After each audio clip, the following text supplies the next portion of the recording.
Hindi ka ba nagtataka na the more na kinikilala mo ang Lord, the more na parang sumasablay ka sa mga bagay-bagay? Alam mo, hindi ka nag-iisa. And it's very normal for a Christian to experience that.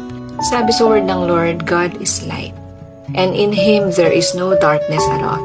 Subukan mong pumasok sa isang kwarto na madilim at walang ilaw.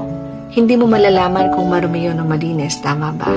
Pero kung bubuksan mo ang ilaw, ultimo alikabok sa kasulok-sulukan ng kwarto makikita mo. And that is how God's light works in us. The more you seek and know the Lord, the more na ipapakita niya sa iyo kung ano yung mga bagay na dapat maayos sa iyo. Because before He transforms you, He will first reveal what needs to be transformed. So don't get frustrated pag sumasablay ka sa mga bagay-bagay. It's God's way of revealing to you kung ano yung mga dapat ayusin sa buhay mo.